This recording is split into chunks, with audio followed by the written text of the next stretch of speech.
Hey, we've got Bryce with us. Good deal. Today is November 3rd, Tuesday. This is Thermo.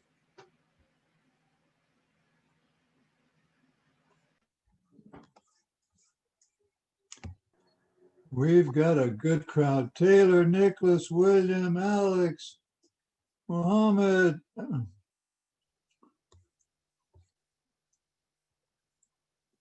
Taylor's here with us. Brian and Bryce. It's a good crowd. But what are we going to study?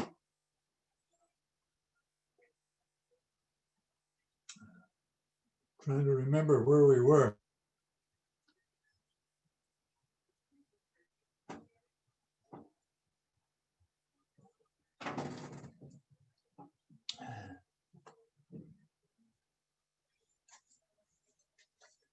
Let's go over some of our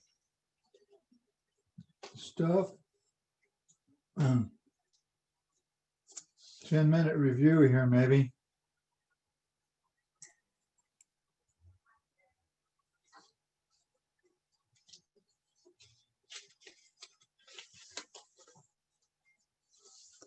Unless you have a question, I'm open for questions. Yes, I have a question, Mr. Griffin. Yeah, go ahead. Go with the problem 6123E. Yeah, let's do that. Mohammed wants us to do 6123E. Mohammed, is that what you're asking? Yes, sir.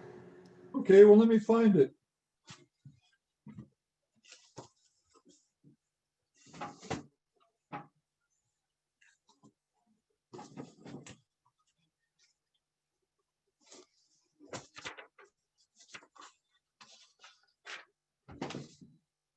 Hey, I found it. It's refrigerant 410A. That's what I have in my house air conditioner. But it's not on right now. The weather's cooled off. I don't need air conditioning now. We've got the heat on now. It compresses it in a reversible adiabatic process. Let's go back over some of the basics here. This is thermodynamics.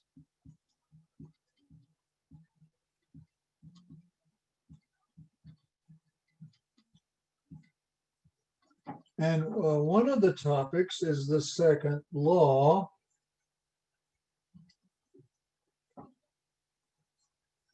And before I can do this problem,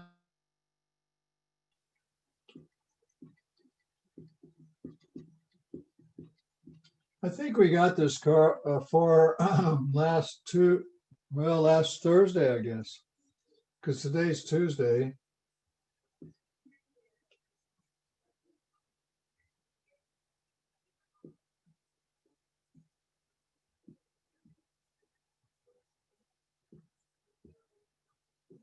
That is your second law right there for control masses. Now, when we get to control volumes, where you have mass coming in and mass going out, there's a different version. It's just like with the first law. See, you have a first law for control masses.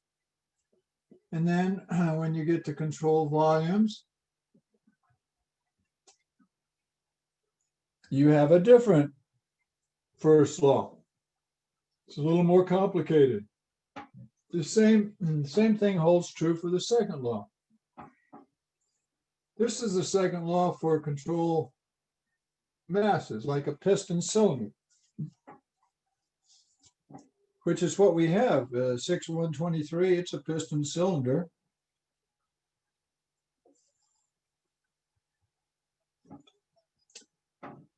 Now, if this term here is 0, that's what you get with an adiabat. Because if there's no, by the way, this term has a name. It's called the heat transfer term of the second law. And if you have an adiabat, you don't have any, there is no heat transfer. There's no heat transfer. So that would be 0. Now, this is 0 if it's a reversible. If you have a reversible adiabat,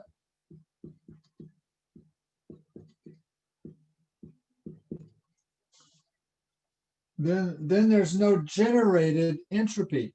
That term is the generated entropy term.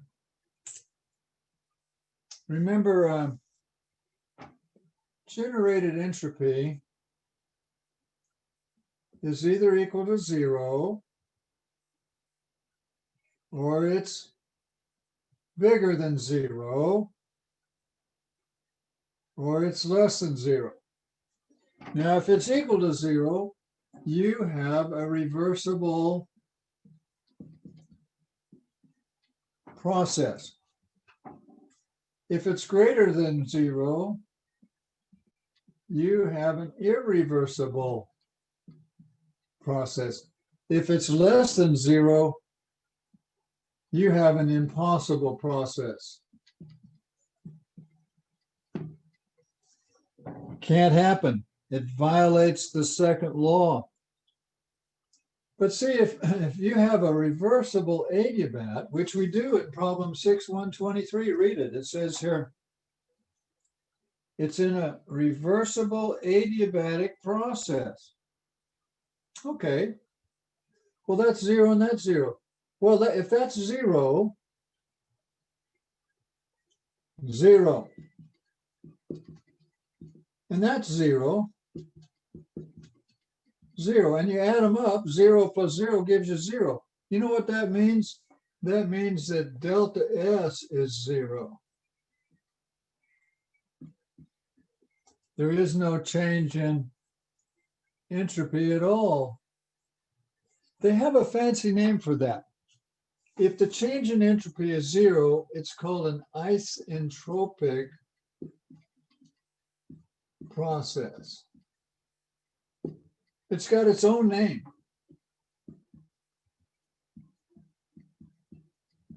It's called an isentropic process.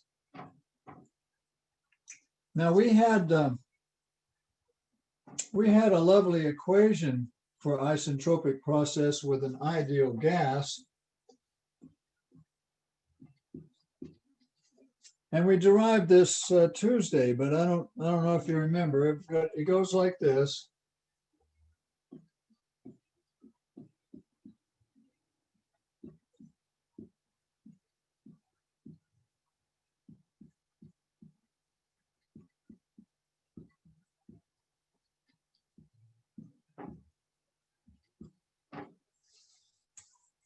But I was grading homework, and some of you didn't get 4s because you were using this process or this equation on some, I think it was a refrigerant, or maybe it was water. You can't use this equation unless you have an ideal gas. Like, for instance, on this problem that we're going to do here in a minute, that's a refrigerant. That's not an ideal gas. It's R410. Read it. It says here R410A. You can't use this equation, and you'll get answers that are way off. They're no good. Well, what do you use? Well, you use the tables. See, what delta S is, delta S is your final minus initial. Just look them up in the table. Now, the tables have little letters, so what you'd be looking for is little s 2 minus little s1 would be equal to delta little s. And that's what we're going to do here in just a minute. But now you're on board, and you know what an isentropic process is. Any questions so far before we start into doing our problem 6-123E? Okay, well, let me make some room then and we'll do it.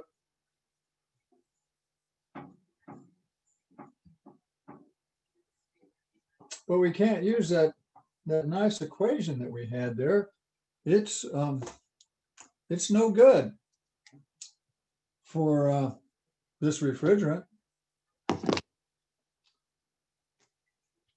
Well, let's draw the device sketch. It's a piston cylinder. It's going to have it's got a compressive process.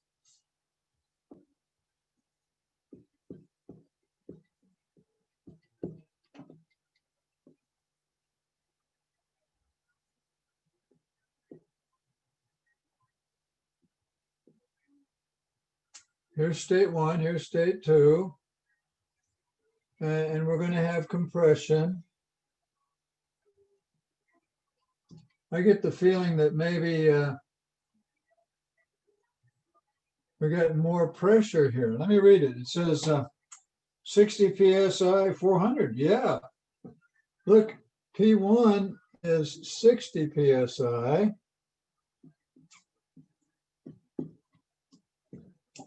And P2 is 400 psi.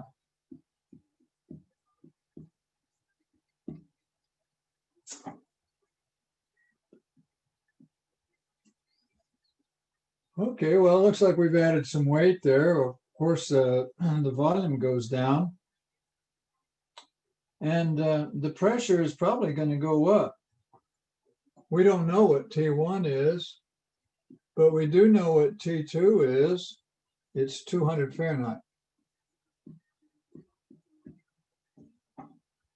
When you compress things, this by the way is R410A. When you compress that, it gets hotter. So I don't know what this temperature is, but it'll be colder. Okay, well, we got all the info, but we can't use that equation. We can't go T2 over T1 equals blah, blah, blah. Sorry, that's no good. Now, what's the next step? Well, we need to do PV and TS diagrams, right? Let's do that. Let's do a PV diagram. And you know it's going to look like this. And like this. Let's see if we can draw that. Now go back to your tables. We got R410A and it's in English, senor. So go to the English tables and help me look up. Well, why don't we look up the final state here? We got 200 Fahrenheit. I'm trying to find it here. I'm trying to find R410A. There, I found it. Now I've shown you guys, you always go to the saturated chart first. And I did that. And I found the saturated chart. And we have 200 Fahrenheit. Gee, that's off the vapor dome. You know what? 200 Fahrenheit This only goes up to 160. I'm looking at table F.9 right now. And it only goes up to 160 Fahrenheit. 200 Fahrenheit's bigger than 160, you know it? 200 Fahrenheit is, there you have it. There's your 200 Fahrenheit. It does not enter the vapor dome. So the 200 Fahrenheit here would be like this.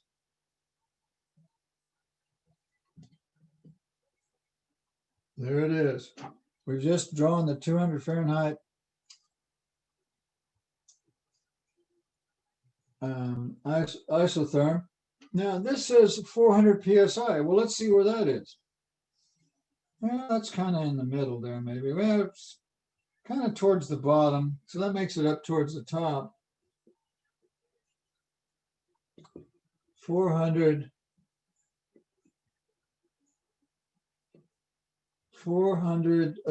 psi, kind of up there. So you know what? Here's state 1, isn't it?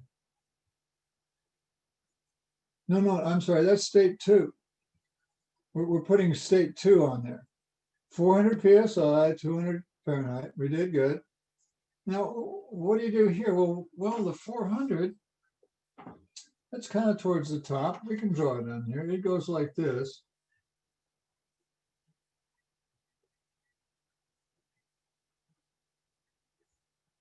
There's your 400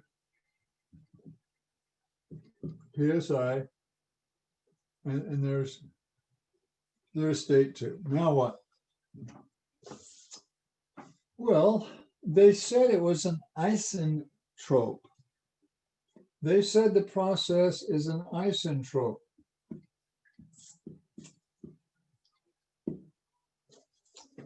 Let me ask one of my excellent students here. William, unmute and say hello, please, William. Hello?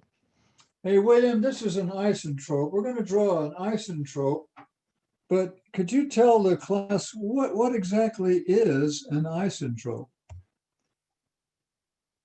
I don't know. I love honesty, William. I love it. Count yourself blessed, because you're going to know what it is here in just a couple of seconds. What an isentrope is when the change in entropy is 0. That's what an isentrope is. So on this graph here, see, this is a temperature specific entropy graph. You're going to do this. You're going to go straight down. I don't know how far you go is the problem. And you might bust through and enter the vapor dome here.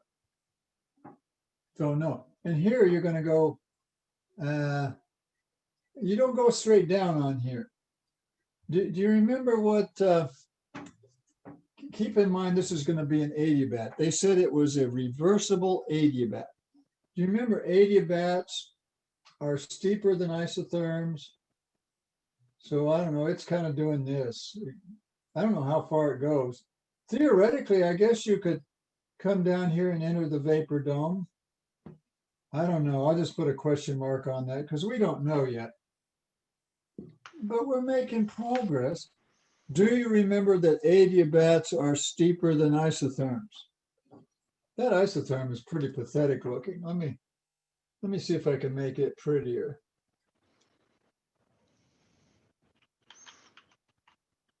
There we go. It's prettier now. Well, I don't know where it's going yet, but we do know it goes down to 60. Somewhere down here is 60 psi. And I'll try this. I don't know where this is, but we'll say it's here someplace. 60 psi. Ding, ding, ding, ding, ding, ding. Ding, there we go. Now, if I got this wrong, I'll adjust it, I'll change things. But see, if it's 60 PSI, there's your state 2 right there. And if it's 60 PSI, there's your state 2 right there. Now here's your process.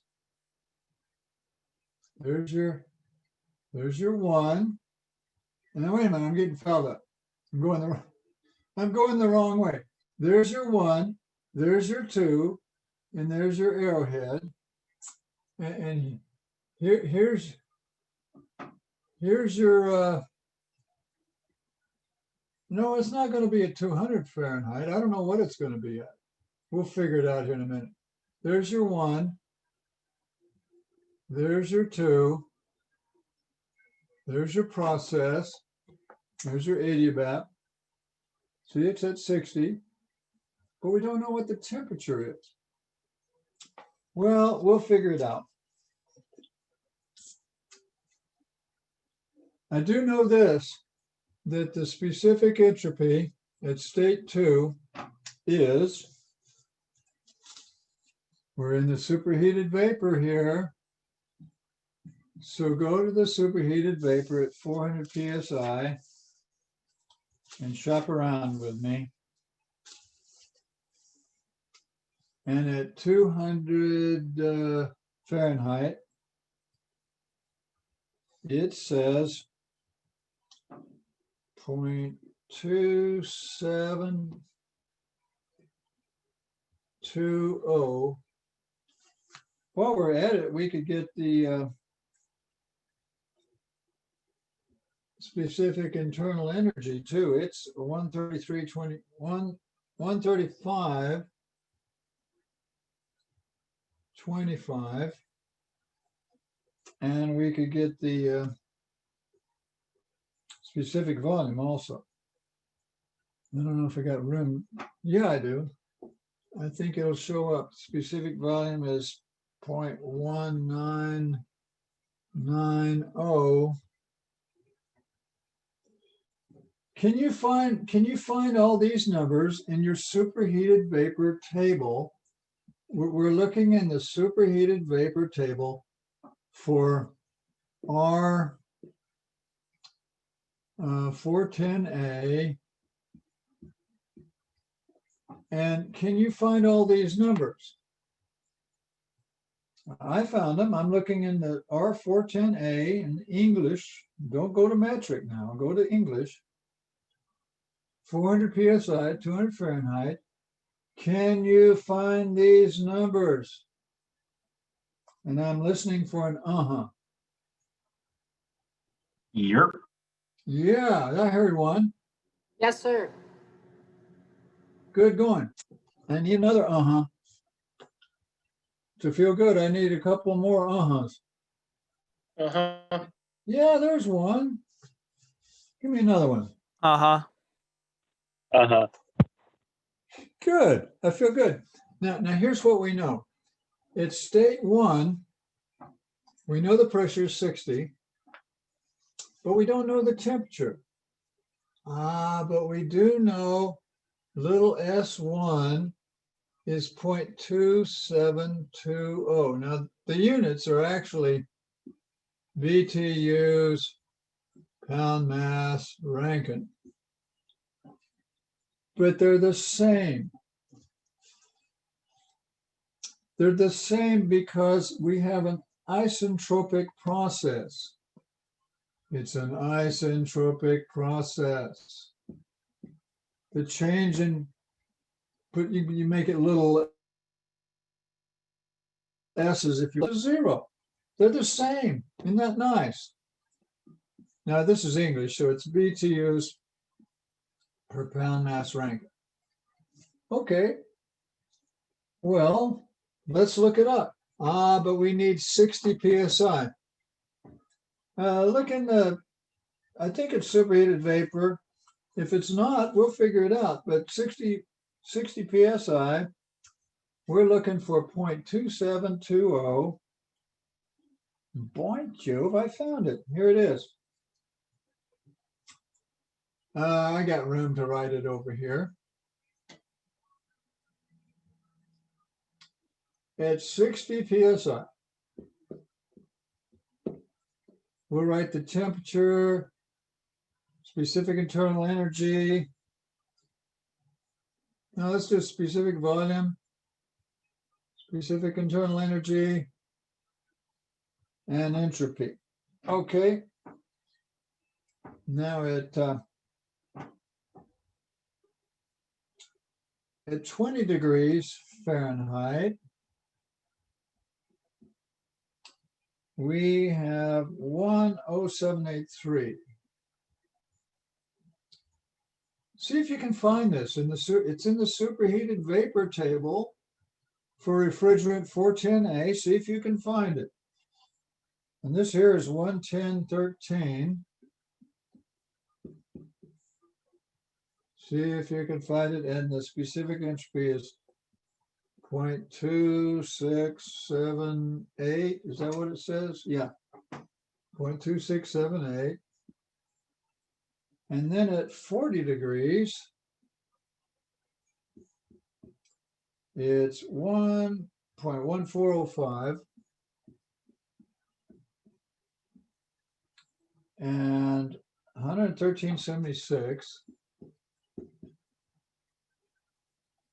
And 0.2766. But see what we want 0.2720. Well, 0.2720 is in between the 26 blah blah and the 27 blah blah. So we're going to get all of these. I'm going to shut up here for a moment and let you work on that. Let's see if you can get that. You're going to have to interpolate and get these numbers for me. And see, then we'll know T1. I don't know, we can find other things. Maybe that we're supposed to do something else. I don't know. What else are we supposed to do? Well, that's all they asked for, but we'll do some other stuff. Okay, I'm going to be quiet. You've got about a minute and a half. See what you can do with filling those in for me, please.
Hey, is anybody getting what I'm getting?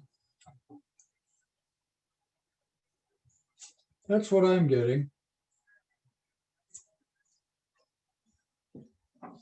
I got 30.24 degrees, but close. You got 30.24? for T1. Okay, well, let me double check. Thank you for telling me that. I could be wrong. And we're going to check it. I could be wrong.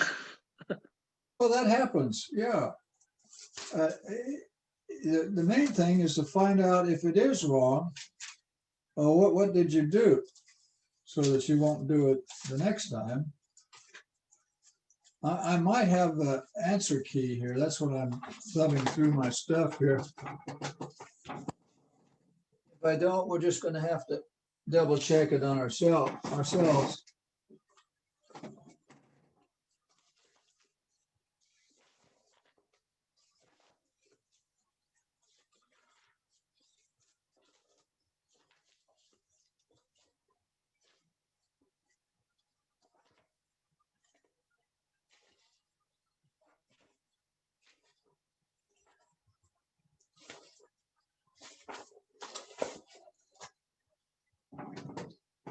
Well, I can't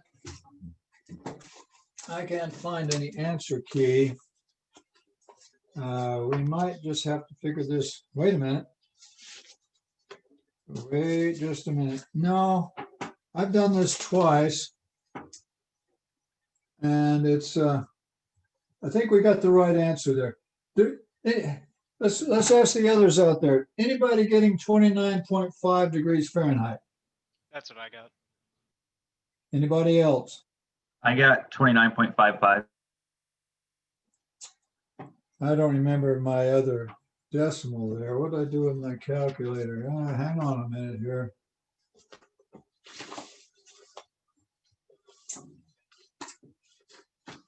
I think that's right.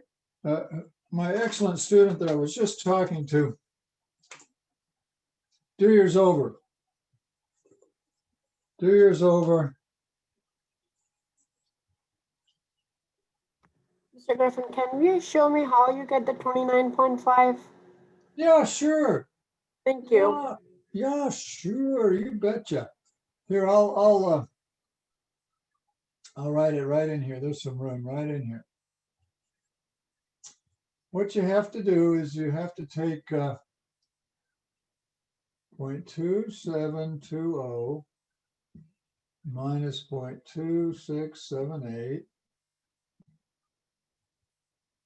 and then divide by 0.2766 minus 0.2678. And then you have to multiply that by 20 degrees. And when you get through, add it to 20 degrees. And you should get 29.5 something. Let me do it again.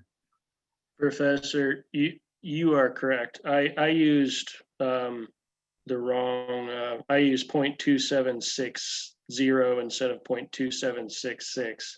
So I just wrote it down. Oh, okay.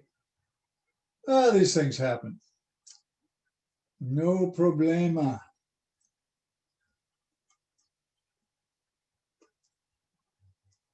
I'm double checking this. I'm sure we got it right, but let's be extra sure.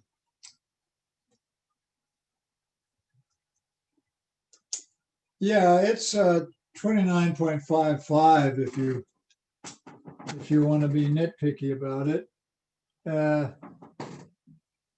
Turns out to be 29.55 degrees Fahrenheit.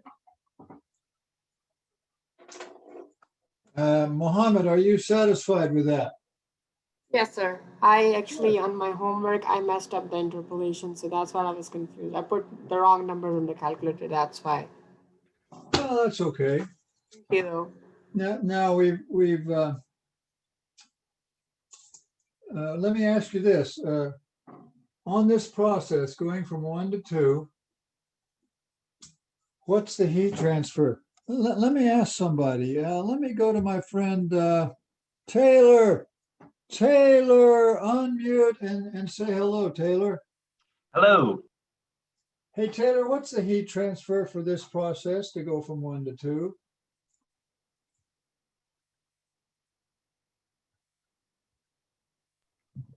I'll give you a hint, Taylor. It's an adiabat. Right, it would be 0, right? You got it. Boy, Jeff, you got it. There is no heat transfer. Now back to Taylor now. I'm having fun with Taylor. Taylor, the work. There is some work to go from 1 to 2. But what I need to know, Taylor, is the work plus or minus? Is it positive or negative? What do you think? I think Or it's zero. positive. Okay, Taylor says positive. I'm sorry, Taylor, but it's got to be negative. Do you see how the volume's getting smaller? Yes, sir. Well, that's compression. Mhm. Compressive work is negative. I'll Expansion write that work, down. yeah, write it down. See, when you expand, when things get bigger, you're lifting a weight. That's positive work when you lift a weight. But the environment is doing work on the system and pushing it. It's compressive. And let's find the work. Wouldn't that be fun? We're going to find the work. Now, how would we do that? Well, we need some room here. We don't need these numbers here anymore. I think Mohammed got that. He's happy now. One way of getting the work is right here. We're going to get the work per mass. I don't know if they ever gave us the mass, did they? Let me see here.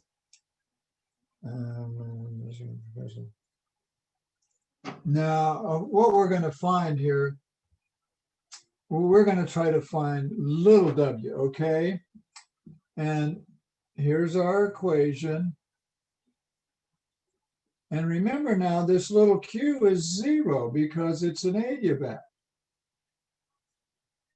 So if we could only find the delta u, we could find the work.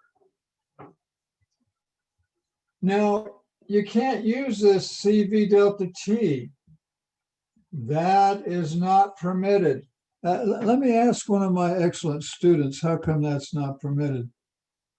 Nicholas Sobrata, unmute and say hello, Nicholas. Hello. Nicholas, it's verboten. Ist verboten. That's German for it's forbidden.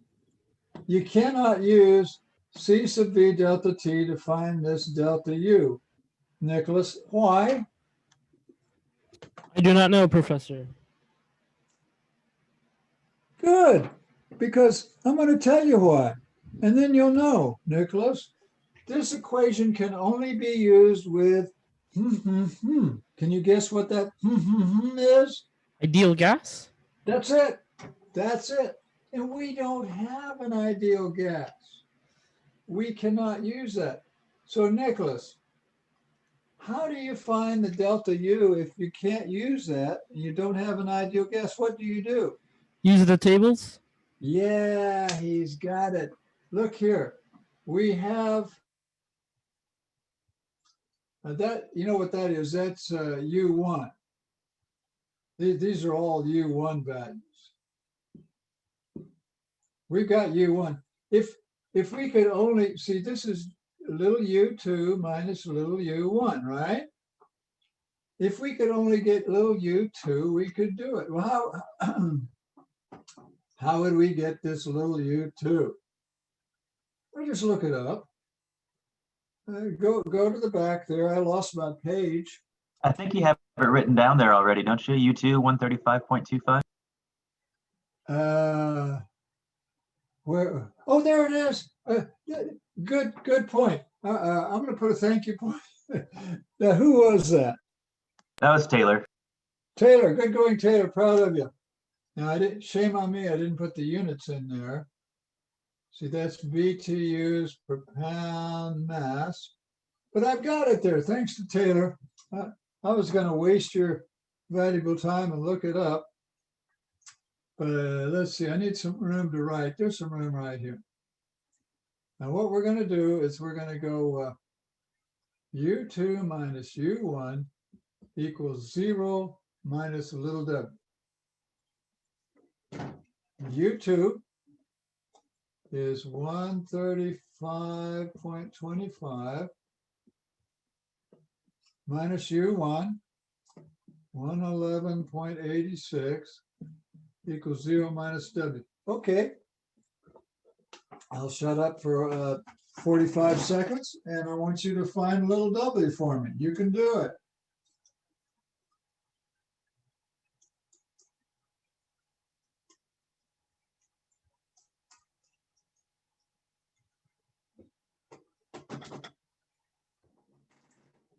I've got little w. That's the work per mass. The book sometimes calls it specific work. But I got a negative 23.39 BTUs per pound mass. How about you? Uh-huh. I like that. I'm pretty happy with it. Well, I think we worked this problem, and I'm pretty happy. Let's move on to another one. Now that was with a refrigerant. We need to do a problem with an ideal gas. Let me think about what I want to do here. I need an ideal gas problem. Let's do this one here. Now, this is 653. We're going to do problem 653. But I need some room here, so let me say goodbye to all this. But you know the drill. You do your device sketch, and you do your PV and TS. For a while now, I want you to do PV and TS. See, look, here's a PV. There's a TS. Do them both. Do them both. It'll be character building for you. All right, get rid of all this stuff. Now this one's an ideal gas problem. Let me find it here, 653.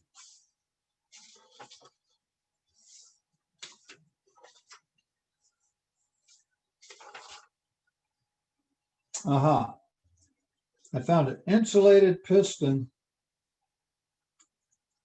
Reversible adiabatic process. 653. It's a reversible adiabatic process. Now we just gave you a nice little talk about that. That's got its own very special name. Let's go to one of my students, see if let's find out if people listen to me. Nathan, unmute and say hello, please, Nathan. Hello. Nathan, if you have a reversible adiabatic process, it's got its own very special name. Nathan, what is that name? It's called the isentropic process. Man, he's got it. He's been listening to me. It makes me feel so good. It's called a isentropic process. Good going, Nathan. And what it means is delta S is equal to 0. Now, I do need to tell you this, that there's another way to get delta S equal to 0. You know the second law says this here. Here, if we're going to go with little letters, we need little letters. If that's a little letter, we need little letters. Now, if both of these are 0, then obviously that's 0. So if you have a reversible adiabat, you've got an isentrope. But you can get 0 another way. You can have this be a negative. Say, like, suppose that's equal to -2. Now, this is always positive. it can never be negative. But if it was a +2, and that's a -2, hey, you could get 0. Do you understand? It's possible to have an isentrope with an irreversible process. Do you understand? This would be an irreversible. And what this would be a heat transfer out. You're transferring heat from your material, whatever it may be, out to the environment. So I just wanted to tell you that the isentropes can be irreversible. It's possible if you have a heat transfer out. You understand that? Well, okay, good. Well, back to our problem. This is problem 653.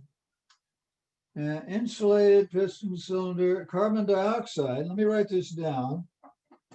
CO2 at 800 kilopascal, 300 K. And then compressed to 6 megapascals in a reversible adiabatic process. We're going to go in an isentrope to 6 megapascal. Calculate the final temperature, specific work, using blah, blah, blah. Well, maybe we can show you different ways of doing it, but that's what we're going to do. Now let's draw our device sketch. Here we go. Device sketch.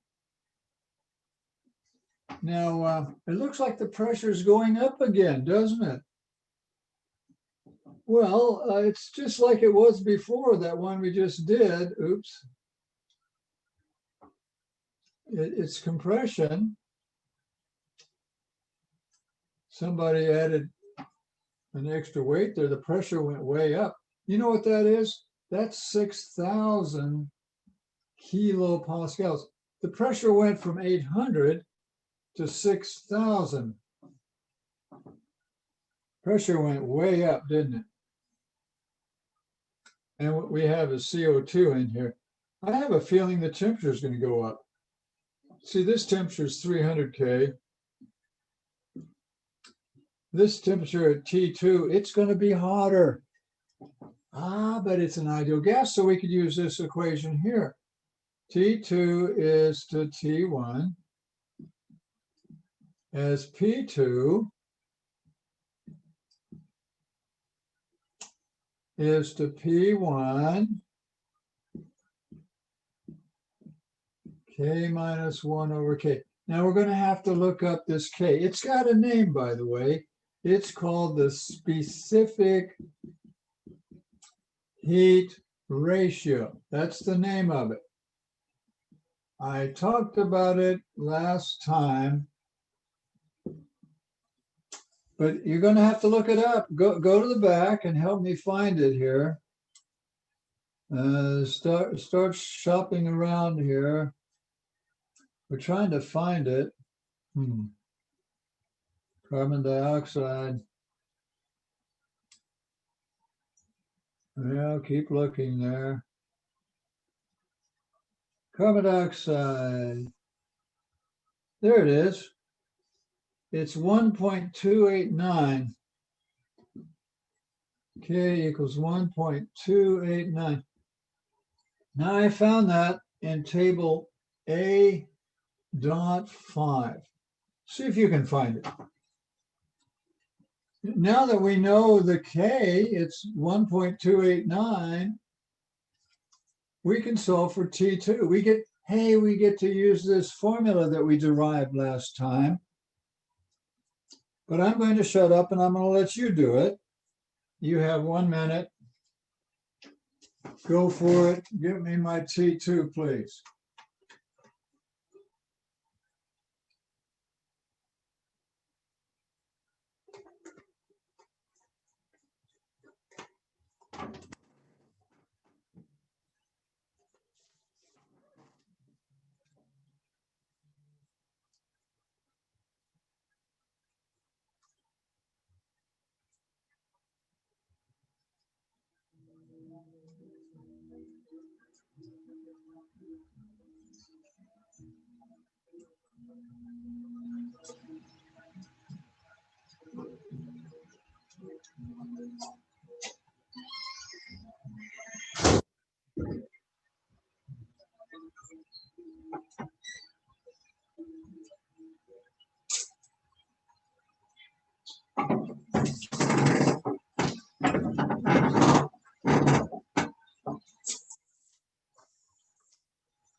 Well, I'm going to call on somebody here and see if they got it yet.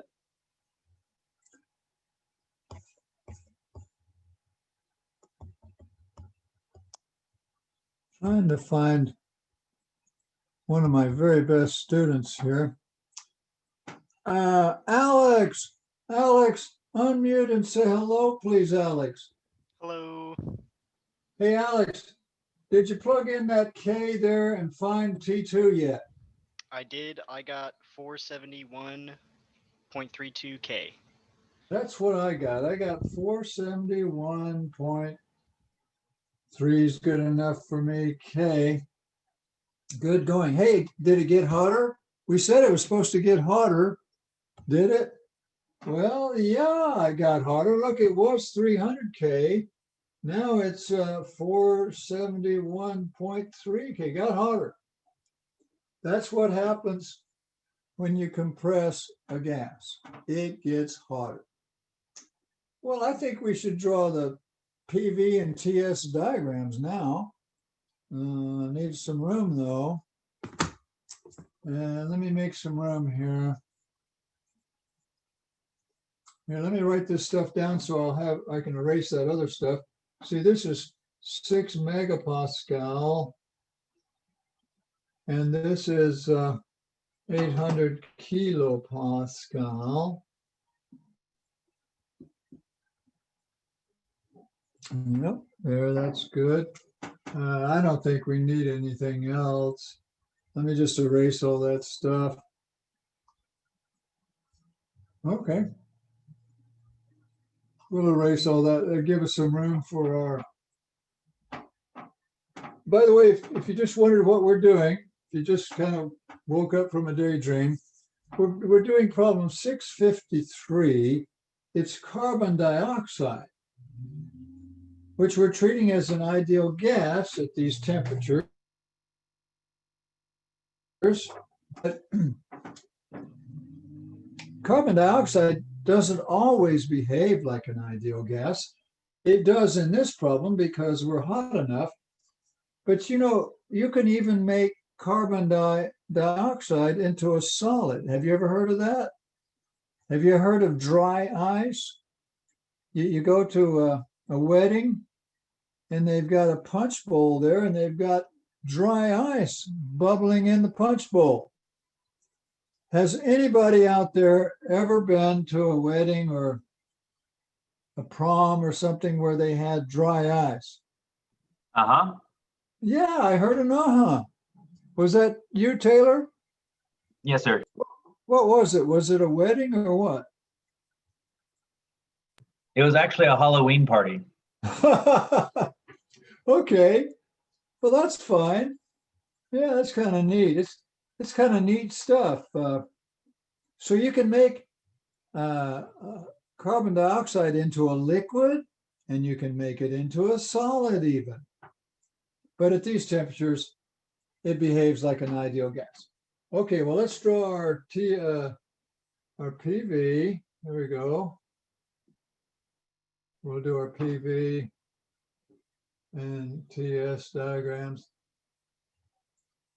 Now, carbon dioxide does have a vapor dome, but I think we're out in the superheated vapor region. Let's go back to our tables and find carbon dioxide back here. And I'm looking for carbon dioxide. There it is.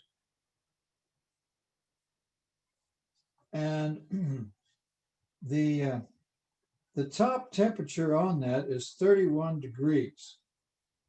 So let me draw that. 31 degrees, but that's Celsius. Let me do a little thinking here.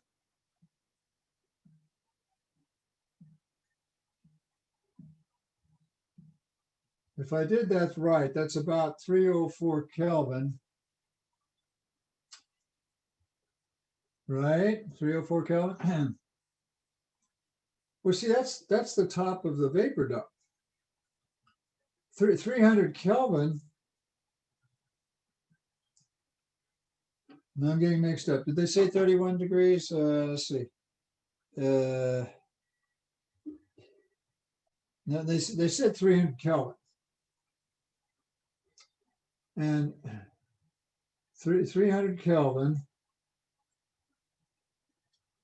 Oh, what I'm trying to tell you is that 31 degrees is right here at the top of the dome.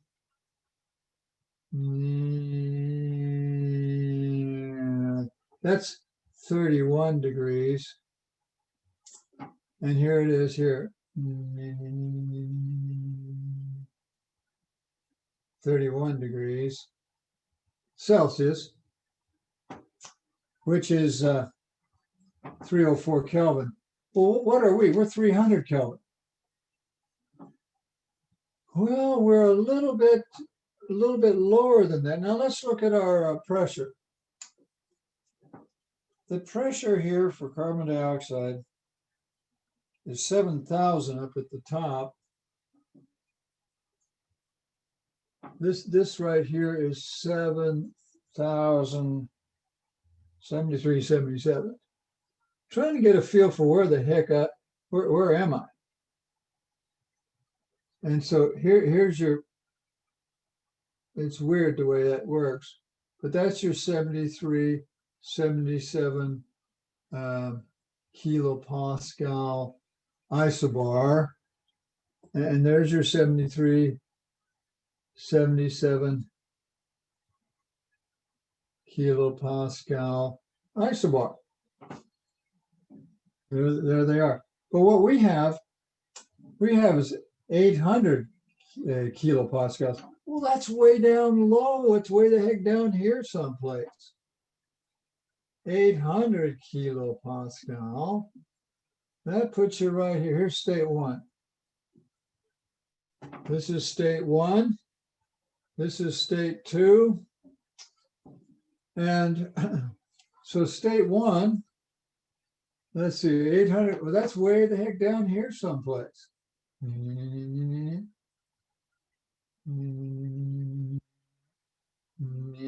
There, whoops. 800 kilopascals. There's your state one. Professor, this Yeah. is Nathan. I'm confused why you put that state one right on the 31 degree. Oh, it's not on, it's, Nathan, I'm going to give you a thank you point. It's not on the 31 degrees. It's a little bit different because it's 30 degrees, right? So that converts to 304 and we're 300. Is it?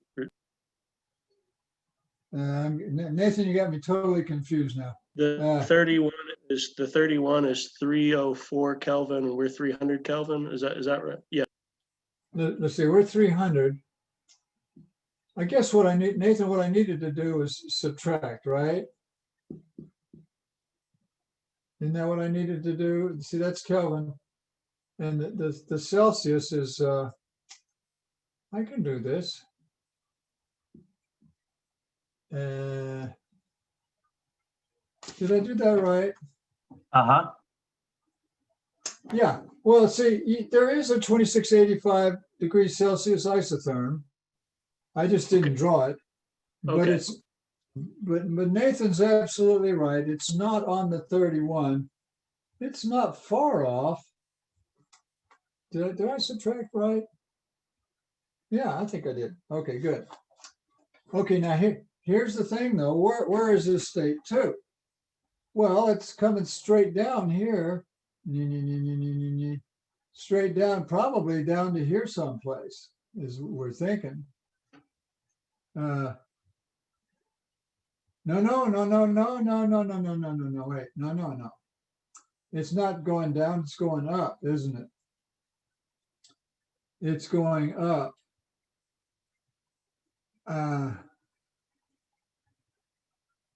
Yeah. It's going up. Where is it going to? It's going up. Here's state one. I think it's going up to about here, maybe.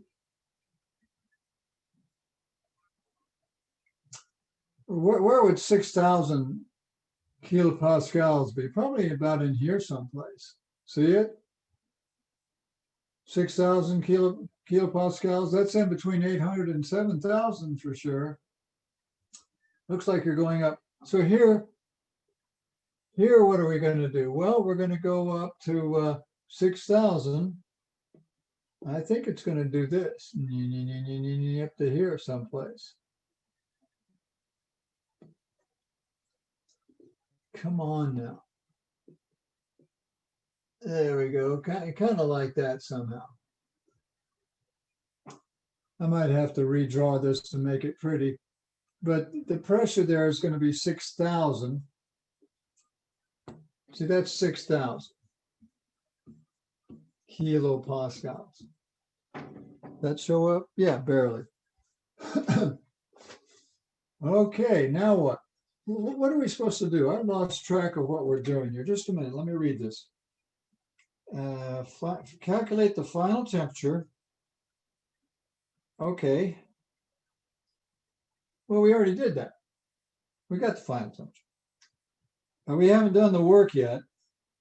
We're going to do that in a minute.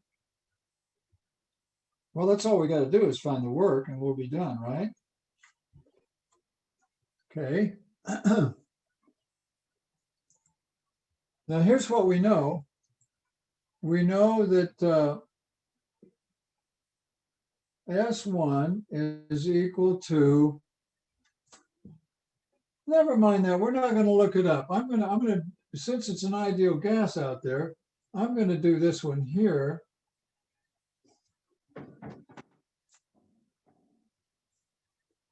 Now, what are we trying to find again? I don't know. My brain is just went on strike here.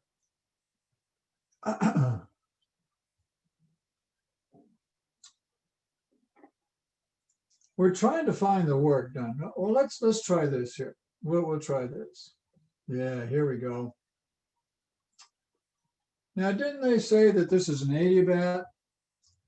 So you could get rid of that. That's 0.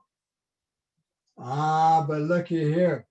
Since it's we're treating it as an ideal gas, that is equal to CV delta T. Remember before we had a refrigerant and we couldn't do that, but we can now. Okay, help me find the CV for carbon dioxide. Go back in the back and shop around and find the specific heat CV for carbon dioxide. I can't find it.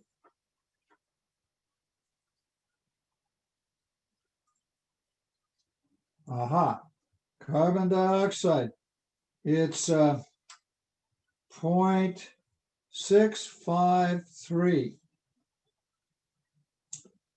0.653 delta T. Now we have the delta T. We have T2, which is 471.3, and we have T1, which is 300.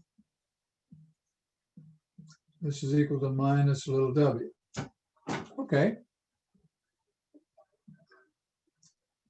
Hey, we could get that, but shame on me, I didn't put my units in. Shame on me. Let me put my units in. I'll try to be a good example for you guys. That's kilojoules per kilogram Kelvin. And these are all Kelvin. There, I put my units in. Now we're going to solve for the work per mass. Now I'm going to shut up for 45 seconds. And I want you to find the work per mass. Go for it.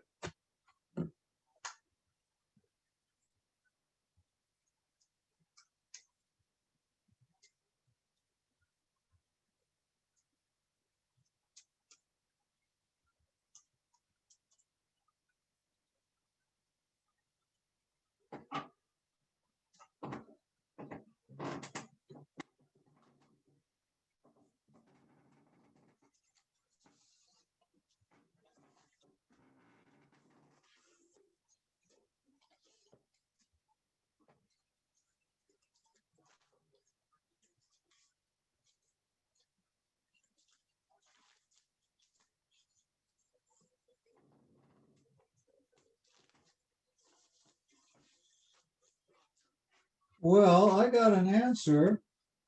I got an answer for the work per mass to be 111 point, rounded off to 9 kilojoules per kilogram. Now now wait a minute. Oh, it's minus. It's minus. Now the answer book, I've got an answer book. And what the book says in the answer book is minus 111.7 kilojoules per kilogram. So I don't know. I don't know why I'm slightly off there, but let's don't change our major over it.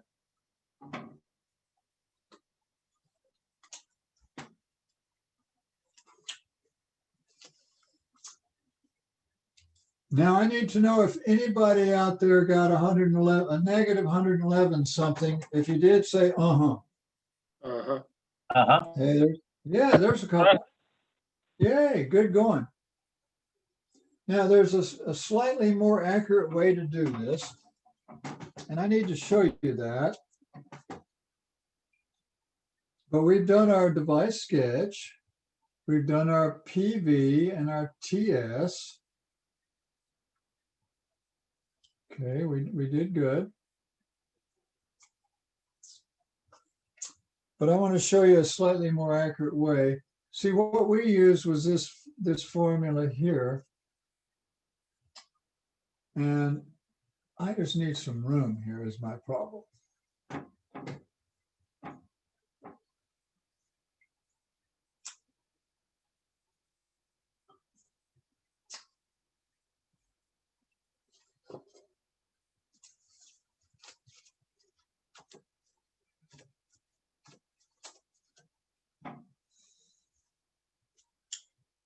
Now we know that delta S is equal, there's an equation that we've learned.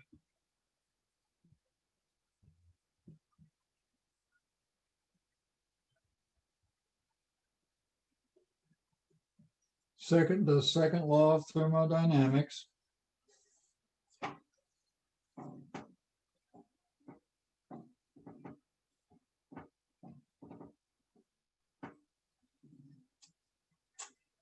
That's the second law. Now, if you have an ideal gas, which is what we're using here, we have another equation that goes like this.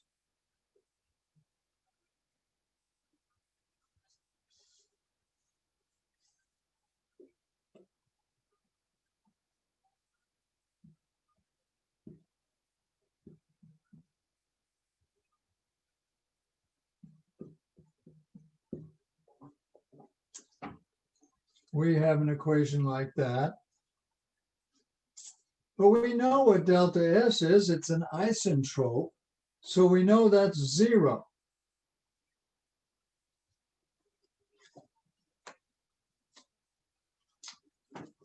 Now there's a more precise way of getting this. And it's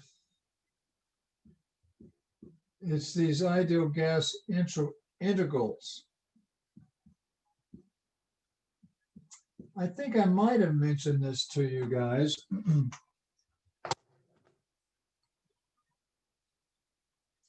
See, what we did was we used this. This is not the most accurate. It's not the most accurate. But if you look these up in the back, go in the back and help me find CO2 ideal gas integrals. Well, I'm looking for them. Oh, gee, I only have 4 minutes left, but I wanted to show you this. There they are. This is table A.8. Table A.8. They have these things there. And at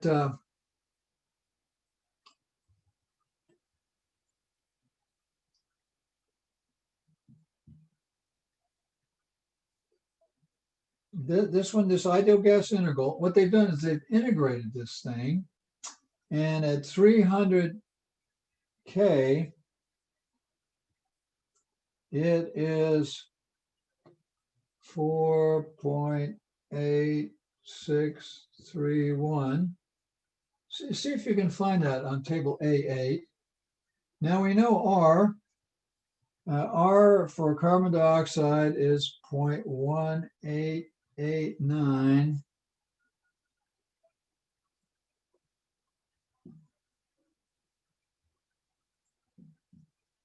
And we know the pressures. The pressure at 2 is 800. And the pressure at 1 is, no.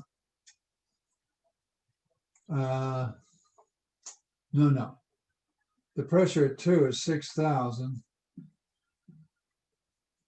And the pressure at 1 is 800.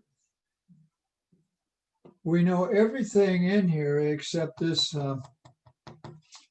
this here.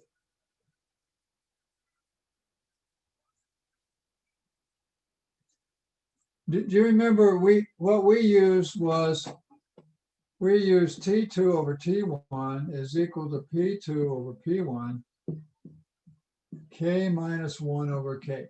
That's how we got T2. That's how we got it.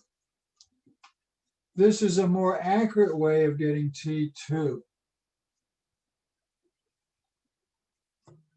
Look here, here's an equation with only one unknown. You can solve for T2. That's the ideal gas integral at T2.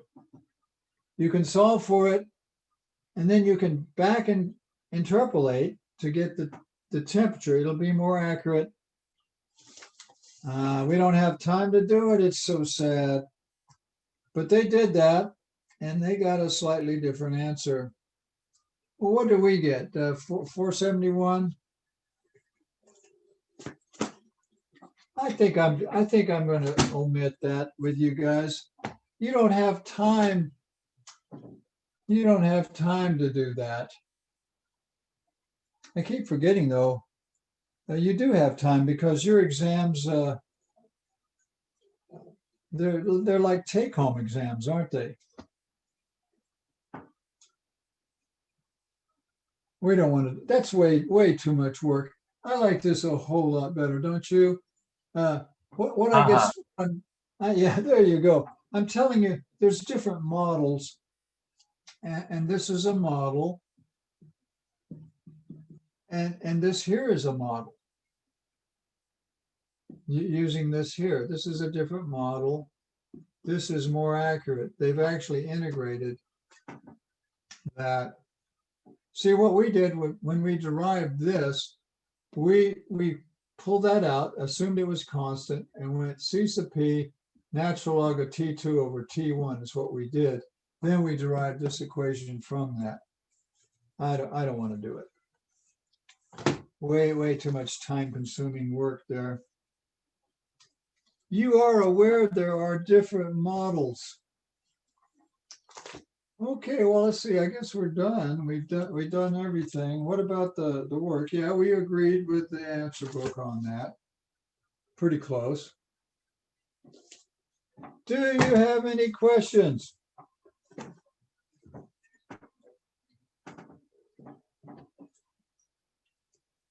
Okay, well, what's next? Well, let me see what's next. The next thing on the agenda.